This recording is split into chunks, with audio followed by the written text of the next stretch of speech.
Hola, niños. We're ready to continue Esperanza Rising. I'm starting on page 113 of my Kindle version.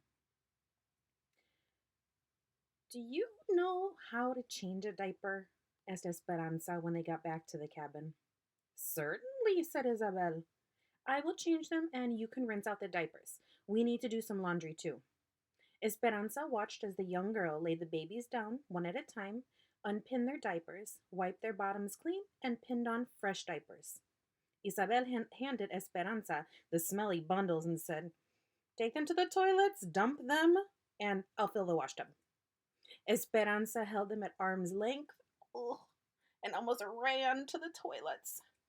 Several more onion trucks passed by, their smell accosting her eyes and nose as much as the diapers. By the time she got back, Isabel had already filled 2 washtubs with water from an outside pipe and was swirling soap around in one of them. A washboard was propped up inside. Esperanza went to the washtub and hesitated, staring into the water. Bits of onion skins floated on the surface of the soapy water. She held a corner of one of the diapers, lightly dipping it in and out of the water, her hand never getting wet. After a few seconds, she gingerly lifted the diaper from the water. "Now what?" she said. "Esperanza, you must scrub them. Like this." Isabel walked over, took the diapers, and plunged them into the water up to her elbows. The water quickly became murky. She rubbed the diapers with soap vigorously and scrubbed them back and forth on the washboard and wrung them out. Then she transferred them to the next tub, rinsing and wringing them again. Isabel shook out the clean diapers and hung them on the line stretched between the chinaberry and mulberry trees. Then she started on the clothes. Esperanza was amazed. She had never washed anything in her life, and Isabel, who was only 8 years old, made it look so easy. Puzzled, Isabel looked at Esperanza. "Don't you know how to wash clothes?" "Well, Hortensia took everything out to the laundry quarters, and the servants, they always. She looked at Isabel and shook her head no.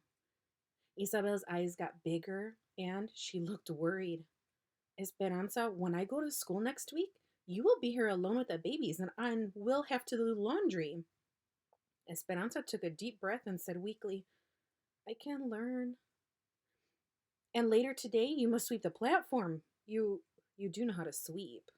"Of course," said Esperanza. She had seen people sweep many times. Many, many times, she assured herself. Besides, she was already too embarrassed about the washing to admit anything else to Isabel. Isabel sat with the babies while Esperanza went to sweep the platform.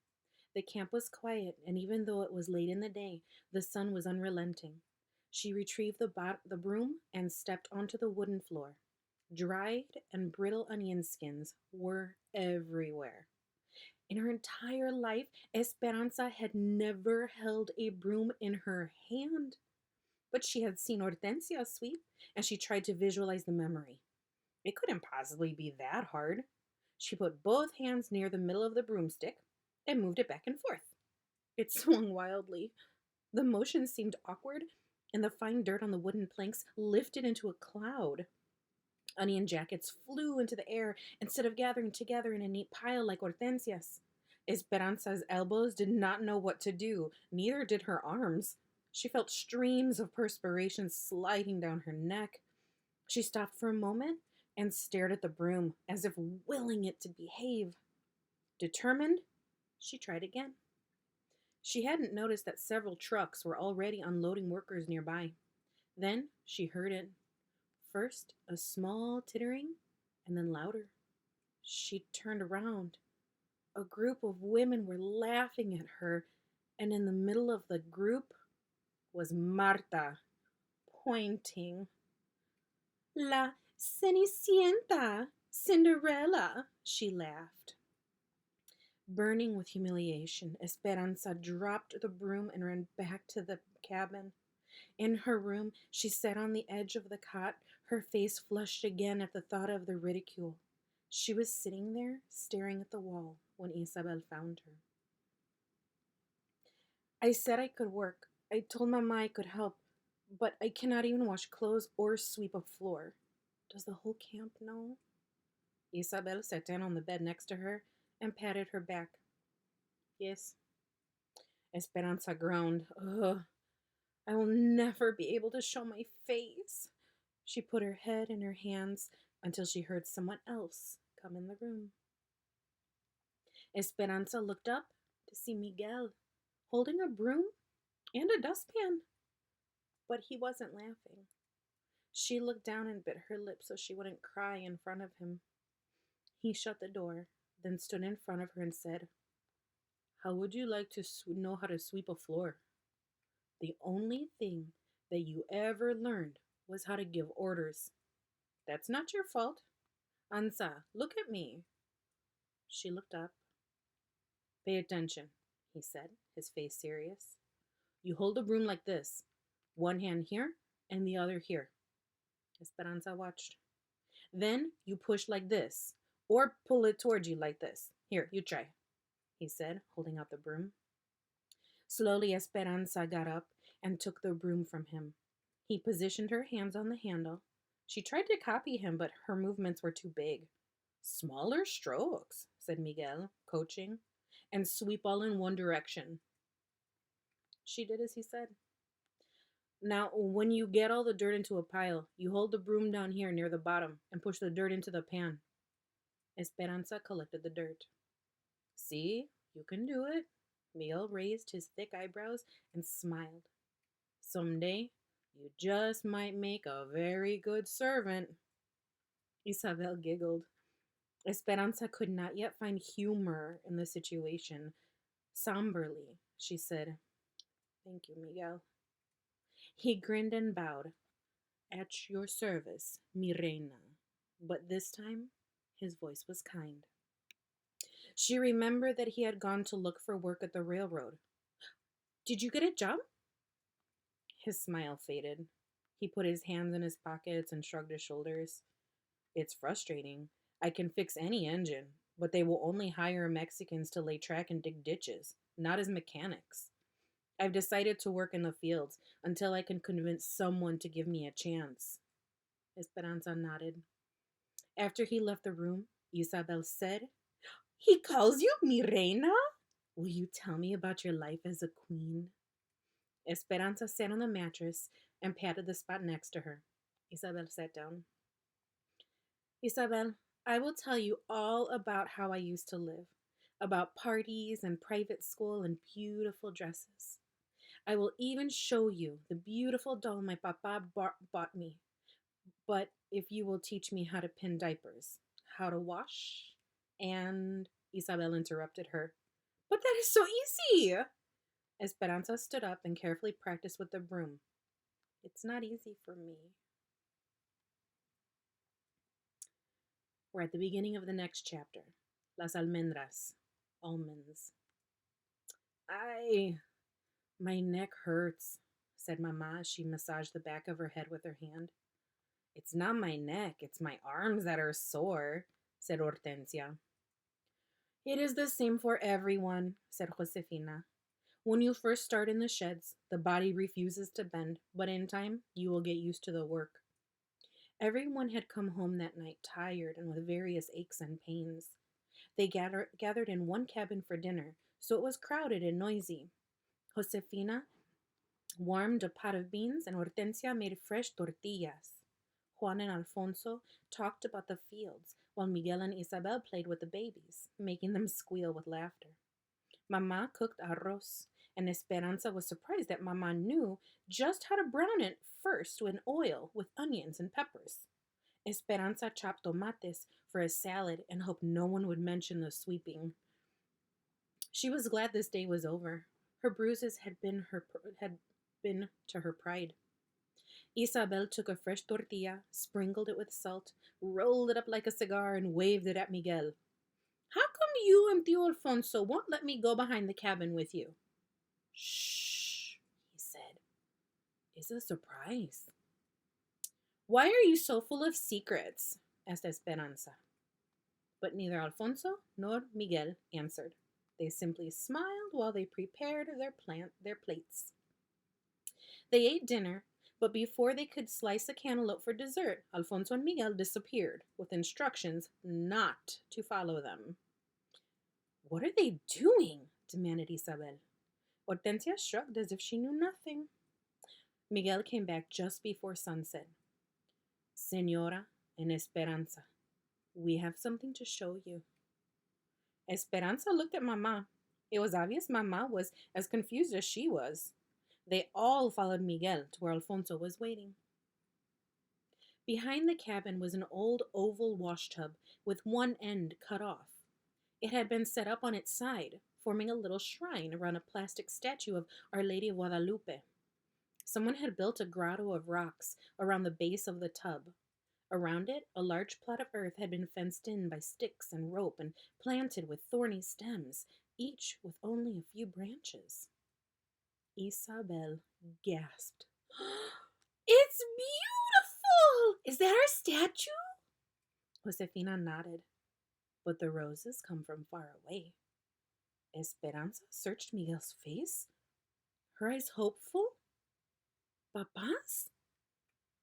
Yes, these are your papa's roses, said Miguel, smiling at her. Alfonso had dug circles of earth around each plant, casitas, little houses that made moats for deep watering, just like he had done in Aguascalientes. But how? Esperanza remembered the rose garden as a blackened graveyard. After the fire, my father and I dug down to the roots. Many were still healthy. We carried the cuttings from Aguascalientes, and that's why we had to keep them wet. We think they will grow. In time, we will see how many bloom. Esperanza bent closer to look at the stems rooted in mulch. They were leafless and stubby, but lovingly planted. She remembered the night before the fire when she had last seen the roses and had wanted to ask Hortensia to make rosehip tea. But she'd never had the chance. Now, if they bloomed, she could drink the memories of the roses that had known Papa. She looked at Miguel, blinking back tears. Which one is yours? Miguel pointed to one. Which one's mine? He smiled and pointed to the other one that was closest to the cabin wall and already had a makeshift trellis propped against it. So you can climb, he said. Mama walked up and down, carefully touching each cutting. She took Alfonso's hands in her own and kissed him on each cheek. Then she went to Miguel and did the same. Muchas gracias, she said. Mama looked at Esperanza. Didn't I tell you that Papa's heart would find us wherever we go? The next morning, Hortensia put a piece of fabric over the window and sent Alfonso next door with Miguel, Juan, and the babies.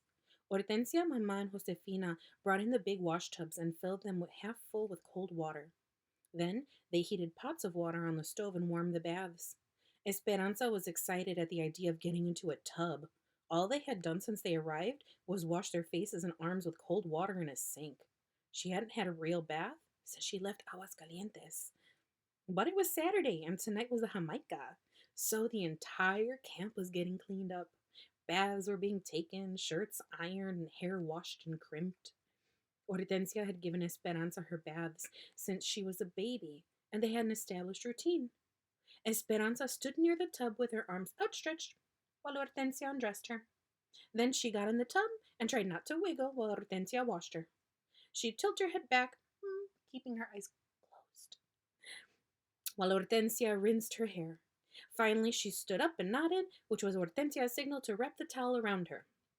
Esperanza went to one of the wash tubs, put her hands out to her side, and waited. Josefina looked at Hortensia and raised her eyebrows. Isabel said, Esperanza, what are you doing?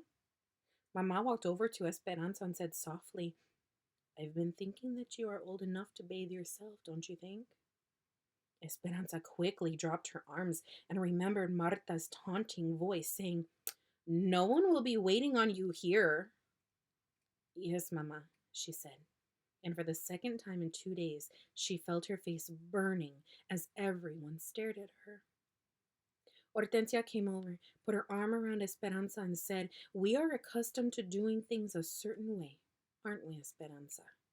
But I guess I'm not too old to change. We will help each other.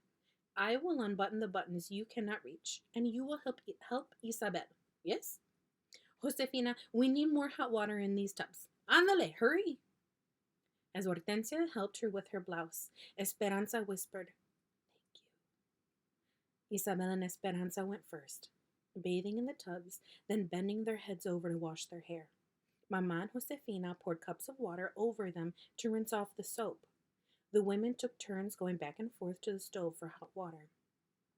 Esperanza liked being with all of them in the tiny room, talking and laughing and rinsing each other's hair. Josefina and Hortensia talked about all the gossip in the camp. Mamá sat in her slip and combed out Isabel's tangles. The women took their turns, and when Hortensia needed hot water, Esperanza rushed to get it for her before anyone else could. Clean and dressed, with still wet hair, Esperanza and Isabel went outside to the wooden table under the trees. Josefina had given them a burlap bag of almonds that she wanted shelled. Isabel bent over and brushed her hair in the dry air.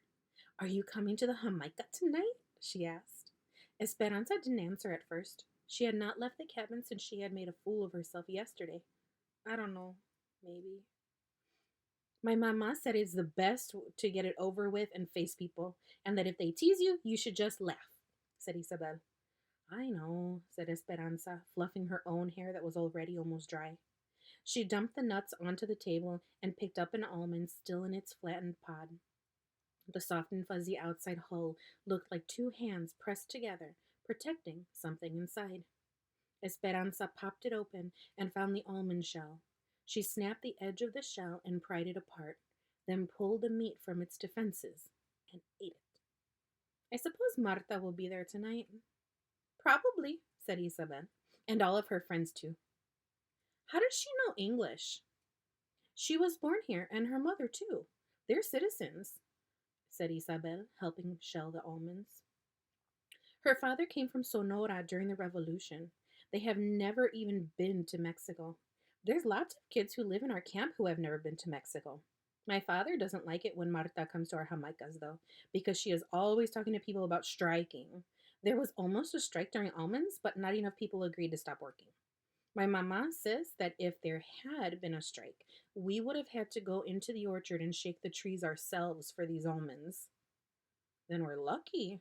What is your mother making with these nuts?"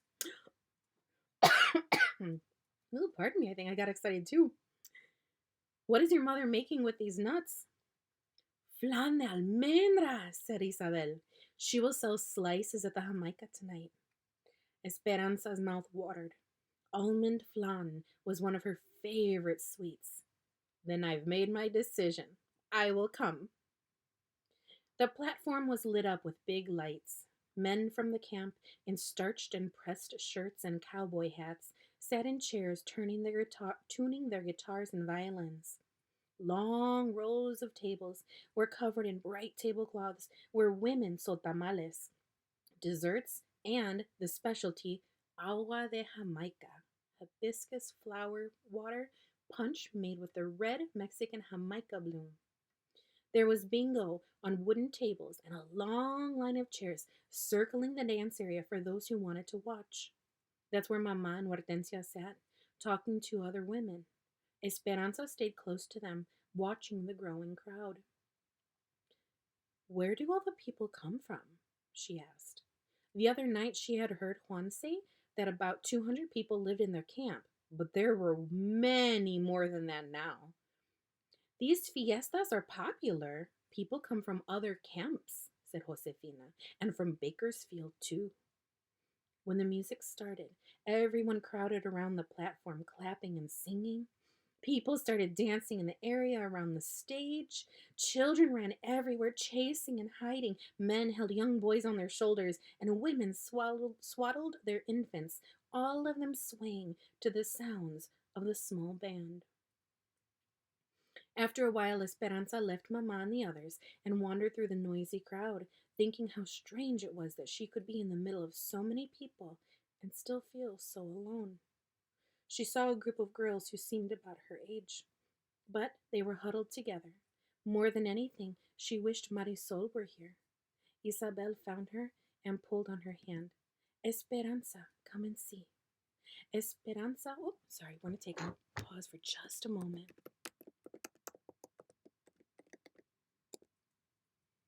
All right. Computer wanted to time out for a second because I hadn't touched it in a moment. All right, on we go. Let's see. More than anything, she wished Marisol were here. Isabel found her and pulled on her hand. Esperanza, come and see. Esperanza let herself be led through the crowd. Someone from town had brought a litter of kittens. A group of girls were crowded next to the cardboard box, cooing and cradling them. It was clear that Isabel desperately wanted one. Esperanza whispered to her, I will go ask your mother. She wove back through the crowd to find Josefina, and when she agreed, Esperanza practically ran back to the spot to tell Isabel. But when she got there, a bigger crowd had gathered, and something else was going on. Marta and some of her friends stood in the bed of a truck that was parked nearby, each of them holding up one of the tiny kittens. This is what we are, she yelled. Small, meek animals. And that is how they treat us because we don't speak up. If we don't ask for what is rightfully ours, we will never get it. Is this how we want to live? She held the kitten by the back of the neck, waving it high in the air. It hung limp in front of the crowd. With no decent home and at the mercy of those bigger than us, richer than us? Isabel trembled, her eyes in a panic. Will she drop it? A man called out, Maybe all that cat wants to do is feed its family. Maybe it doesn't care what all the other cats are doing. Señor, does it not bother you that some of your compadres live better than others? Yelled one of Marta's friends. We are going to strike in 2 weeks at the peak of the cotton for higher wages and better housing. We don't pick the cotton on this farm, yelled another man from their camp. What does it matter? Yelled Marta. If we all stop working, if all the Mexicans are juntos, together. She made a fist and held it in the air. Then maybe it will help all of us.